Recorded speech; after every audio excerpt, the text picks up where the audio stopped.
अस्सलाम वालेकुम dear students. मेरा नाम है तैमूर परवेज़ और आज हम स्टार्ट करते हैं माइक्रोसॉफ्ट एक्सेल में लेसन नंबर 35। तो आज के इस लेसन में हम देखेंगे, व्यू मेन्यू पे डिस्कस करेंगे। व्यू मेन्यू में नॉर्मल व्यू क्या होता है, पेज लेआउट व्यू क्या होता है, पेज ब्रेक प्रीव्यू क्या होता है, कस्टम व्यू क्या होता है, फुल स्क्रीन, शो, जूम। उसके बाद देखेंगे विंडोज में new window, arrange all, freeze panes, split, hide, unhide, view side by side, synchronous scrolling, reset window positions, इनमें क्या क्या होता है, सेव वर्कप्लेस में क्या होता है, स्विच विंडो क्या होता है और मैक्रोस क्या होता है। तो अपने लेसन की तरफ चलते हैं। तो उसके लिए मैं माइक्रोसॉफ्ट एक्सेल ओपन करता हूँ। तो माइक्रोसॉफ्ट एक्सेल में मैंने यहाँ पे शीट एक बनाई हुई है, इस पे आज हम काम करते हैं। तो सबसे पहले व्यू में नॉर्मल, तो हम जितना काम कर रहे होते हैं अपने डॉक्यूमेंट्स में पेज में वो नॉर्मल व्यू में करते हैं। आप यही व्यूज यहाँ पे भी आपको नीचे नजर आ रहे होंगे, आप यहाँ पे भी देख सकते हैं। नॉर्मल के बाद है पेज लेआउट। आप क्लिक करेंगे तो पेज लेआउट व्यू पे आप आ जाएंगे। पेज लेआउट में आप देखें आपको पेज बता रहे हैं। बेसिकली हमारा एक्सेल, माइक्रोसॉफ्ट एक्सेल एक शीट होती है। तो आप देखें यहाँ पे ये पेज में बता रहे हैं, पेज 1 ये है, पेज 2 ये है, पेज 3 4। तो यहाँ पे ये पेज भी बता रहा है। पेज ब्रेक प्रीव्यू पे क्लिक करें तो पेज ब्रेक प्रीव्यू पे आ जाएंगे। तो पेज ब्रेक प्रीव्यू में क्या है कि ये पेज जो टूटा हुआ होता है, जो नॉर्मल पेज का साइज होता है, उसमें ये बताएगा। आप पेज ब्रेक प्रीव्यू को रिमूव करना चाहते हैं, खत्म करना चाहते हैं, आप चाहते हैं पेज 1 आ जाए, तो आप इस चीज को खींचें यहाँ से और ड्रैग करके यहाँ पे लें, पेज 1 बन गया। पेज ब्रेक प्रीव्यू के बाद आप देखें नॉर्मल पे क्लिक करें तो नॉर्मल पेज 1 ही है। पेज लेआउट पे क्लिक करें तो पेज लेआउट में भी पेज 1 ही है, क्योंकि हमने वो पेज दोबारा अपनी नॉर्मल कंडीशन में ले आए। पेज ब्रेक प्रीव्यू क्लिक करें तो पेज ब्रेक प्रीव्यू आ जाएगा। नेक्स्ट है कस्टम व्यू। कस्टम व्यू का फंक्शन ये होता है, बेसिकली अगर मेरे पास फॉर एग्जांपल काफ़ी सारी शीट्स हैं, तो मैं यहाँ पे शीट इंसर्ट कर रहा हूँ। मेरे पास इतनी ज़्यादा शीट्स हैं और मैंने शीट 1 पे फॉर एग्जांपल जाना है, तो काफ़ी सारी शीट हैं, हर एक शीट में कोई मेरा डेटा पड़ा हुआ है। तो मैं फॉर एग्जांपल अपनी हर एक शीट को एक अलग से व्यूज़ देता हूँ, कस्टम व्यू देता हूँ। तो मैं इस व्यू को देता हूँ फॉर एग्जांपल कस्टम व्यू में, इसका नाम दे देता हूँ। आप एडिट पे क्लिक करें तो इसको मैं नाम दे देता हूँ फॉर एग्जांपल आप इंग्लिश, या आप यहाँ पे फिजिक्स, फिजिक्स का नाम देता हूँ फॉर एग्जांपल। ये फिजिक्स का सारा रिजल्ट है, ओके करता हूँ मैं, फिजिक्स का रिजल्ट है सारा फॉर एग्जांपल। तो मैं शीट नंबर 9 पे हूँ फॉर एग्जांपल, ये कोई और शीट्स है, तो मुझे फिजिक्स वाली शीट मिल नहीं रही। तो मैंने क्या करना है कि मैं यहाँ पे कस्टम व्यू पे क्लिक करूंगा। फिजिक्स वाली शीट पे मैं आ गया, यहाँ पे फिजिक्स सामने आ गया, आप देखें कस्टम व्यू में। मैं यहाँ पे शो पे क्लिक करूंगा तो मैं डायरेक्ट कस्टम व्यू में आ जाऊंगा। तो ये होता है हमारे पास कस्टम व्यू। कस्टम व्यू को आप रिमूव करना चाहते हैं, दोबारा कस्टम व्यू पे क्लिक करें। आप फिजिक्स को रिमूव करना चाहते हैं, क्लोज करना, आप इसे जो है तो ऐड करना चाहते हैं, क्लोज इस चीज़ को करना चाहते हैं तो आप कर सकते हैं। तो मैं एडिट पे क्लिक करता हूँ, तो एडिट में आप और भी चीज़ ऐड कर सकते हैं। मैं यहाँ पे फॉर एग्जांपल एडिट नहीं करना चाहता, मैंने अपने जो व्यूज़ दिए हुए मैं उनको डिलीट करना चाहता हूँ, तो आप यहाँ पे डिलीट कर सकते हैं। डिलीट यस, डिलीट यस, तो हमारे व्यूज़ डिलीट हो गए। उसके बाद फुल स्क्रीन। फुल स्क्रीन आप देखना चाहते हैं अपने पेज को, तो आप फुल स्क्रीन पे क्लिक करें तो आपका पेज फुल स्क्रीन पे आ जाएगा शीट आपकी। आप कीबोर्ड से एस्केप का बटन प्रेस करेंगे तो आप नॉर्मल कंडीशन में वापस आ जाएंगे। नेक्स्ट है रूलर। तो बेसिकली हमारे पास ये शीट होती है, शीट में रूलर नहीं होता। अगर आप फॉर एग्जांपल शीट में यहाँ पे नॉर्मल में रूलर नहीं है तो आप पेज लेआउट पे क्लिक करें और यहाँ पे रूलर में क्लिक करें, तो पेज लेआउट में आप रूलर ला सकते हैं और देख भी सकते हैं। तो देखिए यहाँ पे रूलर है, ये ऊपर आप देखें यहाँ पे हमारे पास रूलर है। हाइड करना चाहते हैं तो आप क्लिक करेंगे, हाइड हो जाएगा। नेक्स्ट है हमारे पास ग्रिड लाइंस। तो ग्रिड लाइन बेसिकली आप देखेंगे जो ग्रिड लाइन है ये वाली, तो ये ग्रिड लाइन पे हमारे पास प्रिंट में नहीं आती। तो आप लाना चाहते हैं प्रिंट में ग्रिड लाइन, तो आप देखिए यहाँ पे ग्रिड लाइन पे क्लिक करूंगा मैं, ये हाइड हो गई है। वापस आप लाना चाहते हैं देखें तो वापस हमारे पास ग्रिड लाइन्स आ गई हैं। तो आप इन ग्रिड लाइन को यहाँ से आप देख सकते हैं, सामने ला सकते हो। नेक्स्ट है फार्मूला बार।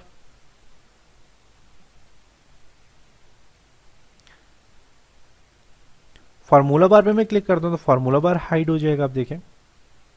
आप वापस फार्मूला बार लाना चाहते हैं तो क्लिक करेंगे तो वापस फार्मूला बार सामने आ जाएगा। आप हेडिंग लाना चाहते हैं सामने तो हेडिंग से अभी खत्म करना चाहते हो आप यहाँ पे हेडिंग खत्म कर सकते हैं। तो यही काम आप यहाँ पे भी मैंने बताया था कि आप grid lines for example view में आपने पेज लेआउट में ग्रिड लाइन जो आप व्यू में अभी देख सकते हैं, हाइड करना चाहे हाइड आ जाएगी, सामने लाना चाहते हैं सामने ला सकते हैं।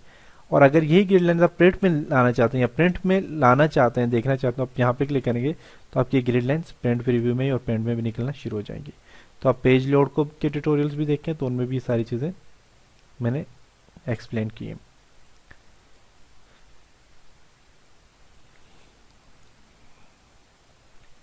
नेक्स्ट है जूम।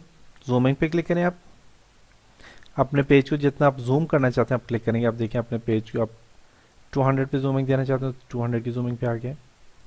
नॉर्मल जूम यहाँ से भी आप चेंज कर सकते हैं, 100 जूम आ गया। आप जितना मर्जी आप यहाँ से बढ़ाना चाहिए बढ़ा सकते हैं।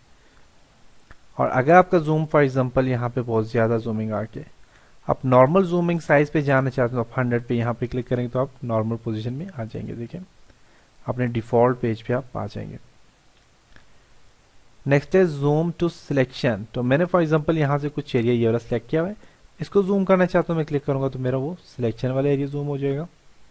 वापस 100 पे क्लिक करें तो अपनी नॉर्मल पोजीशन में चला जाएगा। उसके बाद न्यू विंडो। तो मेरे पास देखें यहाँ पे एक ही विंडो है माइक्रोसॉफ्ट एक्सेल में, मैं एक और विंडो ऐसी ही ओपन करना चाहता हूँ तो मैं न्यू विंडो पे क्लिक करूंगा। तो अब देखें यहाँ पे 3 विंडो आ गए, salary report 1, salary report 2, salary report 3। कि मैंने बेसिकली 2 बार यहाँ पे क्लिक किया इसलिए 3 विंडो हमारे पास 2 विंडो और ओपन हुई है। अरेंज आल में फॉर एग्जांपल एक विंडो को तो मैं यहाँ से क्लोज कर देता हूँ,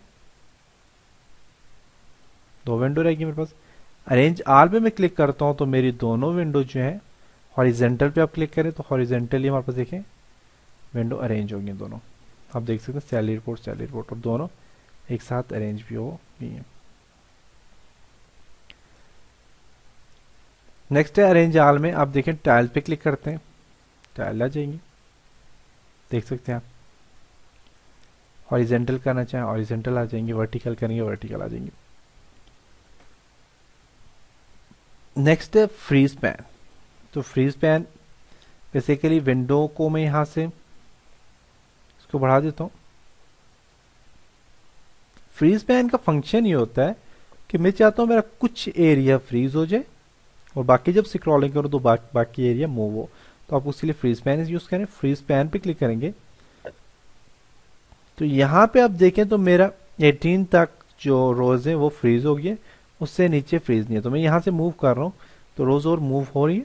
18 के बाद देखें 139 आ गया रो, लेकिन मेरे पास जो 18 तक जो रोज है वो मूव नहीं हो रही, तो वो क्या हो गया फ्रीज हो गया। मैं जहाँ पे भी रख के मैं स्क्रॉल कर रहा हूँ तो देखिए मेरी 18 तक रोज फ्रीज है और उसके बाद रोज जो है वो मूव हो रही है। तो ये था फ्रीज। फ्रीज को आप अनफ्रीज पे क्लिक करें तो फ्रीज खत्म हो जाएगा, अनफ्रीज हमारे पास जो आ जाएंगे। उसके बाद है सेपरेट डॉक्यूमेंट्स। तो मैं चाहता हूँ मेरे पेज जो है ये मेरी शीट है ये सेपरेट हो जाए। आप क्लिक करें अब देखिए यहाँ पे सेपरेट हो गया। सेपरेट का फंक्शन ये है कि मेरे पास एक शीट ये बन गया सैलरी रिपोर्ट की, दूसरी शीट मेरे पास ये बन गया सैलरी रिपोर्ट की, तो ये क्या हो गया सेपरेट। तीसरी और चौथी शीट ये बन गया, आप देख सकते हैं। तो ये क्या हो गया हमारा स्प्लिट। स्प्लिट को खत्म करना चाहते हैं दोबारा इस पर क्लिक करें, स्प्लिट खत्म हो जाएगा।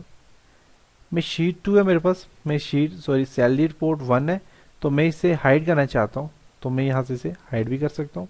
मैं हाइड करता हूँ तो मेरे पास वो हाइड हो गया। सैलरी 1 2 रह गई है, सैलरी रिपोर्ट 2 रह गई है।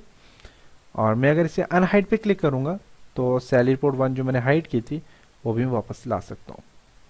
व्यू साइड बाई साइड पे क्लिक करें तो दोनों साइड बाई साइड आ जाएंगे, क्लिक करेंगे वापस अपनी नॉर्मल पोजीशन में आ जाएंगे।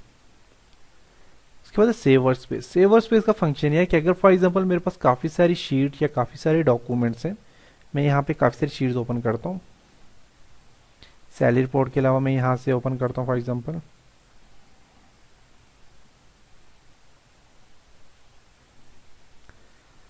रिजल्ट शीट ओपन करता हूँ, सैलरी रिपोर्ट ओपन करता हूँ। तो ये जितनी मैंने शीट्स ओपन की, अब मैं इन सबको एक साथ सेव करना चाहता हूँ, तो मैं यहाँ पे सेव वर्कस्पेस पे क्लिक करूंगा। मैं फॉर एग्जांपल इस सबको डॉक्यूमेंट्स में सेव करना चाहता हूँ। मैं नाम दे देता हूँ, यहाँ पे आल के नाम से देता हूँ, ओके करूंगा तो मेरी सारी की सारी शीट्स एक साथ सेव हो गई और एक ही नाम से सेव हो गई है। तो मैं क्लोज करता हूँ। अब मैं अपनी सारी शीट्स ओपन करना चाहता हूँ, तो उसके लिए मैं यहाँ पे क्लिक करता हूँ। मैं अपने डॉक्यूमेंट्स में जाऊँगा, आल के नाम पे देखें शीट्स हैं। अब मैं जस्ट इस पर क्लिक करूंगा तो मेरी जितनी भी शीट्स मैंने क्लोज की थी सब की सब ओपन हो जाएंगी। तो मैं यहाँ पे क्लिक करता हूँ, तो देखिए एक्सेल में सारी की सारी शीट्स एक साथ ओपन हो गई। देखें आप, एक शीट ये है, एक ये salary report, salary report, result sheet, sale report. अब देखें यहाँ पे सारी शीट्स ओपन हो गई। तो यह था सेव वर्कस्पेस। स्विच विंडो पे क्लिक करता हूँ। स्विच विंडो में फॉर एग्जांपल मुझे सैलरी रिपोर्ट मुझे रिजल्ट शीट 2 चाहिए, मैं रिजल्ट शीट 2 में चला जाऊँगा। मुझे सैलरी रिपोर्ट 1 चाहिए, सैलरी रिपोर्ट 1 आ जाएगी सामने। सैलरी रिपोर्ट 2 चाहिए, सैलरी रिपोर्ट 2 सामने आ जाएगी। तो ये था स्विच विंडो। उसके बाद है मैक्रो। मैक्रो का फंक्शन ये होता है कि मैं फॉर एग्जांपल अपने डॉक्यूमेंट्स में कुछ लिखना चाहता हूँ, मैं चाहता हूँ कि जो कुछ मैं लिखूँ वो साथ में रिकॉर्ड भी होता रहे, तो उसके लिए मैक्रो अप्लाई कर सकते हैं आप। तो मैक्रो पे क्लिक करेंगे तो मेरी मैक्रो यहाँ पे अप्लाई नहीं हो रही, तो उसके लिए मैं यहाँ से मैं फॉर एग्जांपल एक नई शीट लेता हूँ,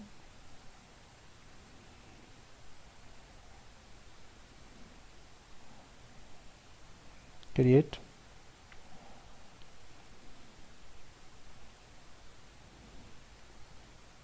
मैं इसको क्लोज करता हूँ। मैं माइक्रोसॉफ्ट एक्सेल 7 पे देखता हूँ, बिकॉज यहाँ पे इसमें कुछ थोड़ा सा प्रॉब्लम है एक्सेल में, ऑफिस में।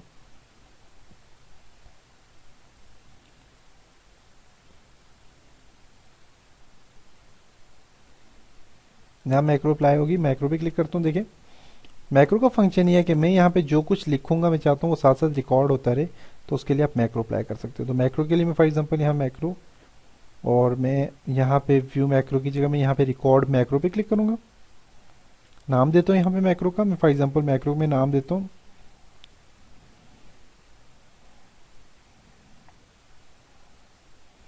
मी के नाम से मैं सेव करता हूँ फॉर एग्जांपल, ओके करता हूँ। ओके, अपने मैक्रो में स्पेस नहीं देना हो, स्पेस आपने नहीं देना। Okay, enable to record.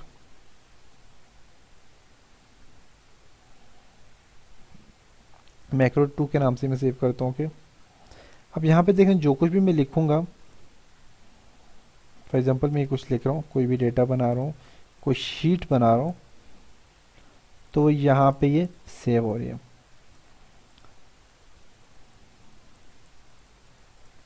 मैं जो कुछ भी बना रहा हूँ तो ये मैक्रो में सेव हो रही है, मैक्रो में रिकॉर्ड हो रही है।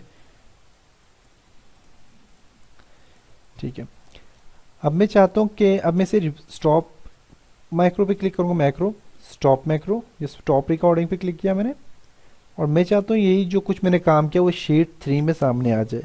तो उसके लिए मैं शीट 3 पे क्लिक करूँगा। शीट 3 ओपन करने के बाद मैक्रो, व्यू मैक्रो, और मैक्रो 2 को मैं यहाँ से रन करता हूँ, तो अब देखें वो सारी की सारी मैक्रो यहाँ पे सामने आ गई है, और शीट 1 में भी है और शीट 3 में भी है। तो ये था मैक्रो और व्यू मेन्यू। तो इन मेरे लेसन को बार बार देखें, बार बार इन पर प्रैक्टिस करें। इंशाल्लाह नेक्स्ट लेसन में मिलते हैं, तब तक अपना ख्याल रखिएगा। खुदा हाफिज़।